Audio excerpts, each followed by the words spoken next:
नमस्कार, NockingNews.com में आपका स्वागत है। मैं हूं गिरिजेश वशिष्ठ। चीन चीन चीन चीन चीन, जी हाँ, चीन। चीन ही तुमेव माता पिता तुमेवा तुमेव बंधु च सखा तुमेवा, सभी कुछ तुम ही हो। चीन, माँ बाप भाई दोस्त सब तुम हो, तुम ही हो, बस तुम ही हो।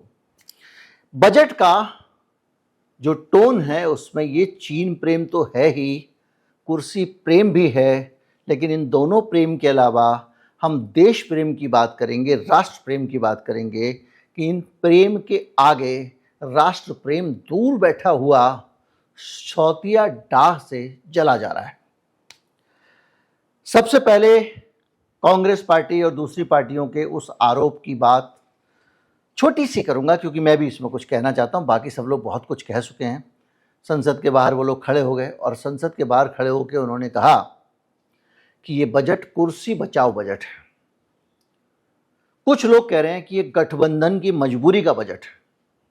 अरे भैया, ये कौन सी गठबंधन की ऐसी मजबूरी होती है जिसमें देश का पैसा कुछ राज्यों को दे दिया जाए?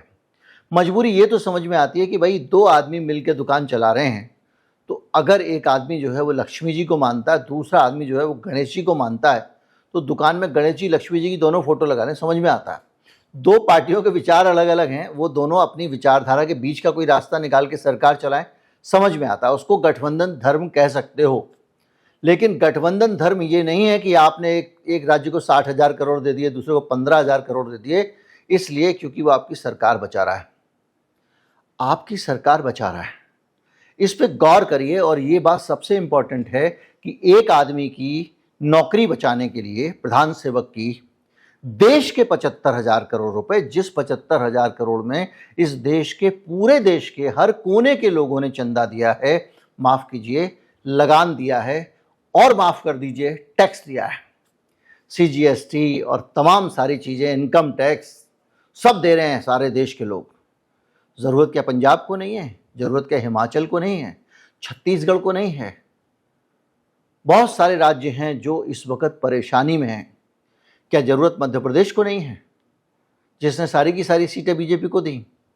लेकिन मोदी जी का अपना आसन बचाने के लिए 75,000 करोड़ रुपए आप खर्च कर दोगे, ये अपने आप में बहुत बड़ा सोचने का प्रश्न है कि देश बड़ा या उनके अपने निजी हित बड़े। तो इसके बीच में अब आते हैं चाइना वाले मामले पे। हम लोग करीब 116 अरब के आसपास व्यापार करते हैं, 116 अरब डॉलर। चीन के साथ में 116 अरब डॉलर का व्यापार होता है, लेकिन इसमें ट्रेड डेफिसिट इतना है कि 100 अरब डॉलर जो है उसका हमको घाटा है। यानी हम केवल 16 अरब डॉलर का सामान चीन को दे रहे हैं और 100 अरब डॉलर का सामान का घाटा इसमें उठा रहे हैं। 116 अरब डॉलर का खरीद रहे हैं और 16 अरब डॉलर का उनको दे रहे हैं। तो ये जो ट्रेड डेफिसिट है, जो व्यापार घाटा है, सरकार ने इस व्यापार घाटे की खबरें अभी हाल में आई थी, उन खबरों के बीच में अपना घाटा बढ़ाने का और जुगाड़ कर लिया है और चाइना के प्रति जो प्रेम जिसका मैं जिक्र कर रहा था वो झोंक दिया है। हमारे यहाँ पे लिथियम निकल आया था ना कश्मीर के अंदर, बहुत सारी खबरें छपी थी।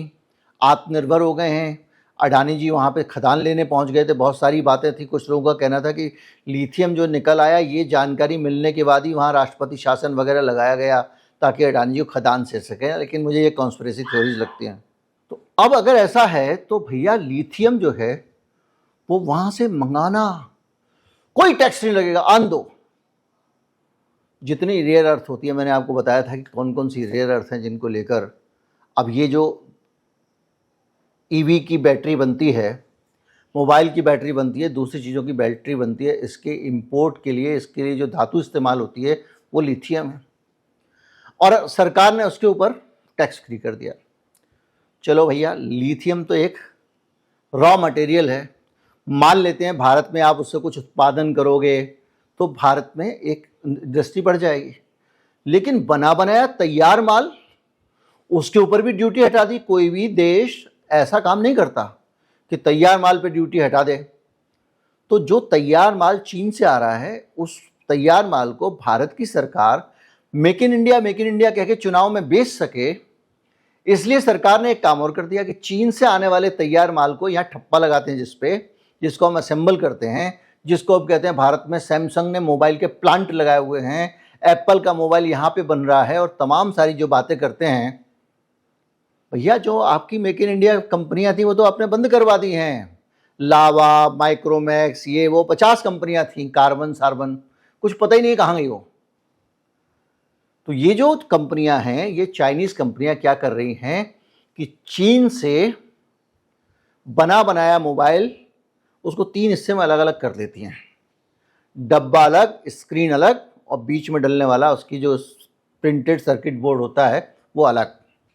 फिर उन तीनों को यहाँ आके एकदम चिपका के बंद करके डब्बे में डाल के एक्सपोर्ट कर दिया जाता है या भारत में भेज दिया जाता है।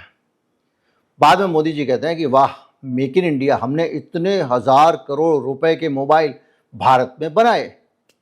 रघुराम राजन ने इसकी पोल खोली थी और रघुराम राजन ने बताया था कि ये जो आप बना रहे हो, इसमें जब कोई चीज़ होती है जो मिट्टी से पूरा उसका सब मटका वटका सब बन गया, तब तक तो मुनाफा उधर कमा लिया। प्रिंटेड सर्किट बोर्ड जब बना रहे हैं वो तो कंपोनेंट वंपोनेंट लगा के 200 रुपये, 50 रुपये, 100 रुपये की चीज़ें लगा के वो उसको हज़ारों रुपए में बदल दे रहे हैं। यानी जो वैल्यू एडिशन होता है उत्पादन में, जो सबसे इंपॉर्टेंट चीज़ होती है वो होती है वैल्यू एडिशन। किसी भी तरह की अर्थव्यवस्था में आप कितना वैल्यू ऐड कर रहे हैं। तो जो वैल्यू एडिशन हो रहा है वो चाइना में हो रहा है। मोटा मुनाफा चाइना कमा रहा है। जब चाइना ने पूरा मुनाफा कमा लिया तो आप वहाँ से फ़ोन उठा लाए। पहले ये होता था कि उस फ़ोन को हम चाइना को ही कह देते थे भाई इतने फ़ोन फला जगह भेज दो, बोले ना अब मेक इन इंडिया करेंगे हम। तो सैमसंग को सरकार ने खूब सारे प्रोडक्शन लिंक्ड इंसेंटिव दे दिए, पैसे दे दिए, बनाओ भाई इंडिया में। उन्होंने फैक्ट्री लगा दी। अब वो चाइना से सीधे भेजने के बजाय चाइना से शिप आते हैं इंडिया में और जो डब्बे में बंद करने का काम इंडिया में होता है उसको आगे पीछे का हिस्सा जोड़ जाड़ के असेंबलिंग और उसको फिर यहाँ से एक्सपोर्ट किया जाता है। तो इसमें क्या था कि हम बाकायदा एक्साइज ड्यूटी लेते थे कि चलो कोई नहीं, हमारे पास वहाँ से जो सामान आ रहा है, प्रिंटेड सर्किट बोर्ड आ रहे हैं, बैटरियाँ आ रही हैं, उनके स्क्रीन आ रही हैं, जो भी इलेक्ट्रॉनिक आइटम आते थे, हिस्से पुर्जे, उनको हम उन पर कुछ टैक्स लगाते थे ताकि चलो कोई नहीं, थोड़ा टैक्स की कमाई हो जाए सरकार को। हालांकि जितना टैक्स लगाते थे उससे ज़्यादा ये प्रोडक्शन लिंक इंसेंटिव्स में दे देते थे। मतलब तुम हमारे यहाँ धंधा बढ़ा रहे हो, लो सब्सिडी। किसान को नहीं देंगे, अभी मैं बताऊंगा किसान की सब्सिडी का क्या हाल किया इन्होंने, उसको देते थे। अब इन्होंने उसके ऊपर से भी सब्सिडी, इस बजट में उसके ऊपर से टैक्स हटा दिया। एक तो आपने टैक्स हटा दिया, दूसरा आप सारा कमाई वहाँ करवा रहे हो, तीसरा कंपनियों को पैसे दे रहे हो और चौथा ये कि जितना हम एक्सपोर्ट कर रहे हैं उससे ज़्यादा हम इंपोर्ट करते हैं। कैसे करते हैं कि जो आप बना रहे हो, जोड़ रहे हो, वो सामान चीन से जब आप इंपोर्ट करते हो तो आप उसके 4 चीज़ें ज़्यादा मंगाते हो। अगर आपको 1000 मोबाइल बनाने हैं तो आप 1200 का सामान मंगाओगे, 1100 का मंगाओगे, 4 चीज़ें एक्स्ट्रा मंगाओगे। तो जो वहाँ से मटेरियल आ रहा है अनअसेंबल्ड, उसमें ज़्यादा खर्चा हो रहा है। तो हम कह रहे हैं हमारा एक्सपोर्ट बढ़ गया मोबाइल का, लेकिन मोबाइल के सामान का इंपोर्ट कितना बढ़ा इसको हम छिपा लेते हैं।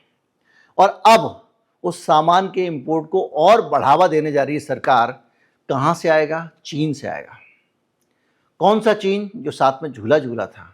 लेकिन जब साथ में झूला झूलने की आप बात करते हैं तो आपके दिमाग में सीधे मोदी जी का नाम आता है। लेकिन चीन की जो रिश्तेदारी है सिर्फ मोदी जी से नहीं है।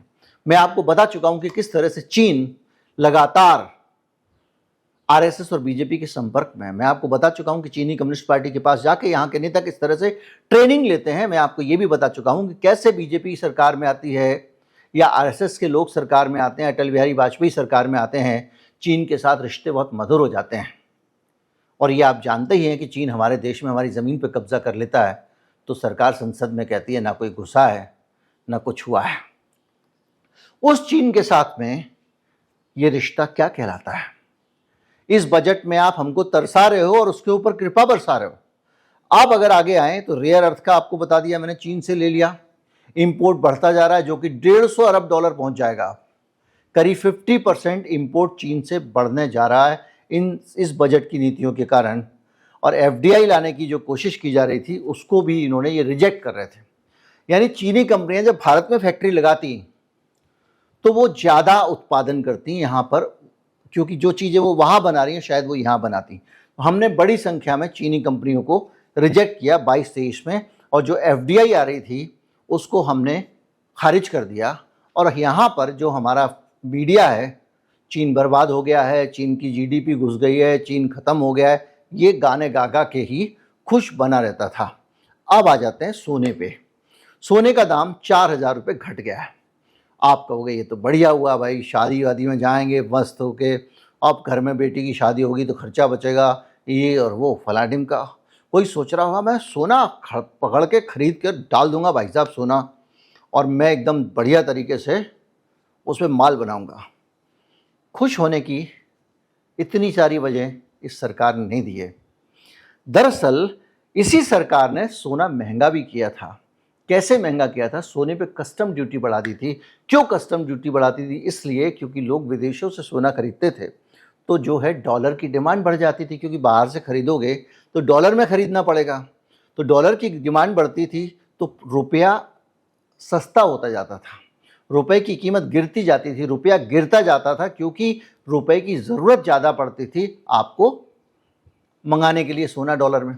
इसके अलावा आपका जो विदेशी मुद्रा भंडार है उस पर भी असर पड़ता था, क्योंकि जो आपके यहाँ विदेशी मुद्रा है वो जाएगी तभी तो सोना आएगा। तो इसलिए सरकार ने उस पर ड्यूटी लगा दी थी। लेकिन ड्यूटी लगाने का फैसला समझदारी का नहीं था, ये मैंने आपको उस समय बताया था। उससे कई नुकसान हुए। एक तो दनादन स्मगलिंग होनी शुरू हो गई। जो किसी ज़माने में हम हाजी मस्तान और अमिताभ बच्चन की फिल्मों के बारे ज़माने में सुना करते थे, सोने के तस्कर होते थे, वो सिलसिला फिर शुरू हो गया था। स्वेलवर्स, कैप्सूल के कैप्सूल निकल के आ जाते थे, ये तमाम चल रहा था। एयरपोर्ट पे सोना पकड़ा जाने लगा था, जो पहले कभी नहीं होता था। तो एक तो ये शुरू हो गया। दूसरा ये हुआ कि भारत की कई देशों के साथ में ना फ्री ट्रेड का एग्रीमेंट है कि भैया आपका सामान हमारे यहाँ से आएगा, हमारा आपके जाएगा, कोई ड्यूटी वूटी नहीं लगेगी। तो जो आसियान है वो भी उसमें से है। तो फ्री ट्रेड कंट्रीज से क्या होने लग गया था, हमारे यहाँ पे सोना आने लग गया था बहुत सारा। तो ये एक गलत रूट खुल गया था। तो सरकार को लगा कि भाई ये तो अब सरकार ने ही किया, बड़ा मास्टर स्ट्रोक बताया था उस समय, अब चुपचाप से मास्टर स्ट्रोक वापस ले लिया। अब सरकार ने गलती मान ली, यू टर्न ले लिया और सोने के ऊपर से ड्यूटी हटा दी। लेकिन अब उन समस्याओं का क्या होगा जिनके कारण आपने इसको लागू किया था? उनको प्लग करने का कोई इंतजाम किया? नहीं किया। सोने की अंधाधुंध आमद होने से रुपया गिरेगा, उसको बचने का कोई इंतजाम किया? नहीं किया। अब क्या हो रहा है कि आप एक बात समझिए कि जब सोना ज़्यादा इस तरह से आ रहा है तो आप कह रहे होंगे कि मैं तो सोना खरीद के इन्वेस्ट करूंगा, आपको क्या दिक्कत है? तो एक बात जान लीजिए, इतना आसान नहीं है, क्योंकि जो कैपिटल गेन टैक्स है उसके अंदर सोने को फंसा दिया गया है। अब सोना आप long term capital gain tax मतलब 2 साल आपने रख लिया, सोना हो गया, तो जो उससे कमाई करोगे आप सोना बेचने के बाद में, अब उस कमाई पे टैक्स देना पड़ेगा। तो ये जो 4,000 रुपये 10 ग्राम पे बच रहे हैं ना आपके, ये उधर से सरकार निकाल लेगी। यानी सरकार ने डॉलर को महंगा करना और रुपए को सस्ता करने का इंतजाम कर दिया, तस्करी रोकने का इंतजाम भी कर दिया। लेकिन अगर आपने सोना खरीदा तो मोना डार्लिंग आप फंस जाओगे। इस तरह का इसमें ये इन्होंने चेंज किया हुआ है। इसके साथ साथ इंटर्नशिप वाली जो स्कीम लेकर आए हैं, भारत के इतिहास में अब पहली बार हो रहा है, अब की बार मोदी सरकार, जिसमें अमीरों को सब्सिडी दी जा रही है। कर्जे माफ तो आपने सुने ही थे, 15 लाख करोड़ के कर्जे माफ कर दिया, ये कर दिया, वो कर दिया। अब इस बजट में अमीरों को सब्सिडी देने का जुगाड़ हुआ है। एक तो प्रोडक्शन लिंक इंसेंटिव जो दिए थे वो तो दे ही रहे थे कि भैया भारत में फैक्ट्री खोलो, कुछ बनाओ, पैसा देगी सरकार आपको, टैक्स से वसूला हुआ पैसा, कर्जा लिया हुआ पैसा, दोनों तरह का पैसा है और आपको देंगे हम। मैंने आपको बताया था कि किस तरह से मोदी सरकार में कर्जा दोगुने से ज़्यादा हो गया है, उस पर डिटेल वीडियो है। वो पैसा हम आपको देंगे उद्योगपतियों को। तो पहले ये हो रहा था कि चलो भाई ये जीडीपी बढ़ाएंगे, उत्पादन करेंगे तो उनको कुछ पैसे सरकार दे रही है। अब उनके कर्मचारी वो रखेंगे, उस पर भी पैसा देंगे। अब ये जो 3 स्कीम आई हैं, इंटर्नशिप वाली, एम्प्लॉयमेंट वाली, दूसरी वगैरह वगैरह, इन तीनों स्कीम में यही है, आप इंटर्नशिप पे आदमी को रखो, पैसे केंद्र सरकार देगी। केंद्र सरकार के पिताजी का पैसा है, जनता का पैसा, टैक्स और बढ़ा देंगे, हम देंगे पैसे। आप कर्मचारी रखो, इंटर्न रखो। इसके अलावा जो फुल टाइम कर्मचारी रखोगे उसके लिए भी पैसे सरकार देगी। सही है? दोस्तों को ऐसे पैसा दो, वो कर्मचारी रखेंगे, आप उनको पैसा दो। उनके कर्मचारी की तनख्वाह हम क्यों देंगे भाई? आप सोचो, मेरे घर पे बर्तन मैं खुद मांज रहा हूं, और वो जो बिरला जी हैं या टाटा जी या जो भी कंपनियां हैं, अडानी अंबानी हैं, वो अपनी कंपनी में नौकर रखेंगे तो उसकी तनख्वाह मैं दूंगा। अब ये किसको मिलेगा ये समझिए। आपने कर्मचारी रखा नया, तभी मिलेगा। तो जो नया कर्मचारी है उस कर्मचारी को पहले पीएफ में नहीं होना चाहिए, पीएफ में रजिस्टर्ड नहीं होना चाहिए। 500 कर्मचारी रखोगे तो आपको स्कीम का फायदा मिलेगा, और हम आपको 15,000 रुपये देंगे 5-5 हज़ार करके। तो एक फैक्ट्री वाला जो है वो 500 कर्मचारी को, वो भी प्रोडक्शन में, वो भी आज के दौर में जब सब कुछ एडवांस ऑटोमेटेड होता जा रहा है, मशीनें चलाने में आदमी की भूमिका कम होती जा रही है, कोई कहाँ एडजस्ट कर लेगा। अच्छी खासी कंपनी का पूरा टोटल साइज ही 500 होता है। अगर वो 500 आदमी को रखता भी है आपकी इस महान स्कीम का फ़ायदा उठाने के लिए, जिसको आप 2 साल के लिए लेके आए हैं, तो वो क्या करेगा? वो कहेगा ये सही है, मेरे यहाँ पे जो 40 साल का आदमी है इसका 20 साल का अनुभव है, और 20 साल के अनुभव वाला होने के कारण उसको बहुत पैसे देने पड़ रहे हैं। श्रम नीति को सरकार ढीला कर ही रही है, मैं आपको बता ही रहा था। अभी फिर उस पर समीक्षा हो रही है, तो पता चलेगा वो पुराने लोगों को निकाल देगा। जिस लड़के के पिताजी किसी कंपनी में काम करते थे वहाँ से नौकरी से निकाल दिए जाएंगे, उनके लड़के को नौकरी मिल जाएगी। जाहिर बात है, नौजवान है, कम एक्सपीरियंस है, कम पैसे की मिलेगी। ये एक सिलसिला शुरू हो जाएगा, आप देख लेना आने वाले समय में। 5,000 रुपये इंटर्नशिप के दिए जाएंगे, सरकार सहायता देगी। और ये सब देखिए, 500 शीर्ष कंपनियों में 1 करोड़ युवाओं को इंटर्नशिप दी जाएगी, यानी 2,000 लोगों को एक जगह पे इंटर्नशिप दी जाएगी, 2,000 लोगों को, जो कि असंभव है। किसी भी कंपनी को मान लिया वो इंटर्न रख रहे हैं, मान लिया कि पैसे सरकार दे रही है इंटर्न को, रिटेनरशिप के जो पैसे होते हैं, भैया दफ्तर में बैठाने की जगह तो चाहिए होगी, कुर्सियां तो देनी पड़ेंगी, कंप्यूटर तो देने पड़ेंगे। टाट पट्टी पे थोड़ी बिठा दोगे पिछवाड़े में कि भैया कंपनी के पिछवाड़े मैदान में लॉन में टाट पट्टी लगा दो, इंटर्न आज यहीं आके बैठेंगे और यहाँ से चले जाएंगे, ऐसा तो नहीं होगा ना। इंफ्रास्ट्रक्चर चाहिए, वो जहाँ बैठेंगे उस जगह पे पंखा एसी कुछ तो लगाना पड़ेगा, उन लोगों के पीने के लिए पानी का इंतज़ाम करना पड़ेगा, उनके लिए चाय का इंतज़ाम करना पड़ेगा, 2,000 लोगों के आने जाने का कुछ इंतज़ाम करना पड़ेगा, अटेंडेंस कुछ लगानी पड़ेगी, एचआर के अंदर आदमी बढ़ाने पड़ेंगे आपको। पूरा का पूरा अजीबो करीब एक आपकी आंखों के आगे जादू पेल दिया गया है। इन सारी कंपनियों को अगर आप छोड़ दें, इन 3 स्कीम को छोड़ दें कि भाई पीएफ में इतने लोग होना चाहिए, बहुत इनोवेटिव स्कीम है, बिल्कुल इनोवेटिव, मोदी जी इनोवेटिव ही काम करते हैं सारे के सारे। नोटबंदी भी इनोवेटिव की थी, नोटबंदी के टाइम की बात याद आई तो आज बड़ा अभिषेक बनर्जी वाला कन्वर्सेशन एक 30 सेकेंड का आपको सुनवा देता हूँ, क्योंकि ये बोझिल बजट का है, तो ब्रेक मिल जाएगा आपको। क्या बेइज्जती हुई है स्पीकर साहब की, फिर बातें आगे बढ़ाते हैं। I come to the last letter. Sir, T. माननीय T सदस्य for प्लीज। tragedy. माननीय Sir, सदस्य T for tragedy. माननीय सदस्य आप वर्तमान बजट पे बोले 2016 के बाद तो 2019 सर मैं जवाहरलाल नेहरू का बात तो लोग बोलेगा। बस सर जवाहरलाल नेहरू का बात तो लोग बोलेगा। कोई 60 साल पहले जवाहरलाल नेहरू का बात करेगा, दूसरे नेताओं का बात करेगा, तब आप कुछ नहीं बोलेंगे। सब बोलते मैं हैं। 5 साल पहले का डिमोनेटाइजेशन का बात सब बोलते करूंगा तो आप कहेंगे भाई वर्तमान इशू पे बोलिए।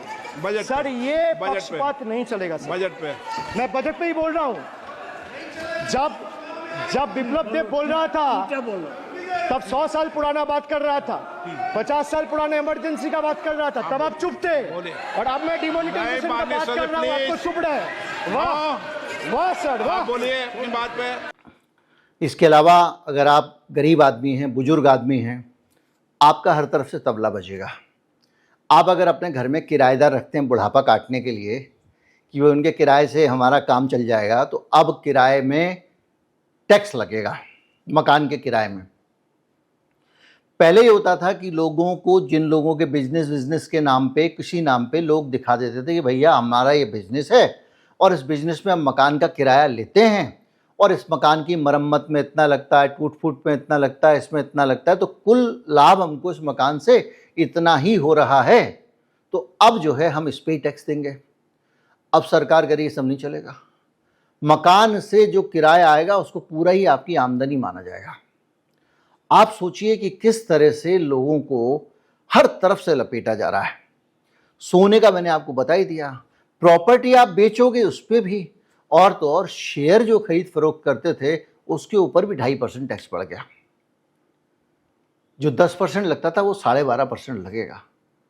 अब मैं आपको बताता हूं कि जो इन्होंने अभी पूरी तस्वीर पेश की, चाइना के माल पे सब्सिडी दे रहे हैं, उसको सस्ता कर रहे हैं, वहां से टैक्स हटा रहे हैं, फैक्ट्रियों को सब्सिडी दे रहे हैं, सबको सब्सिडी दे रहे हैं। जितने अमीर हैं, अमीर होना चाहिए या फिर वो काम आना चाहिए, कुर्सी बचाई ले लो भाई।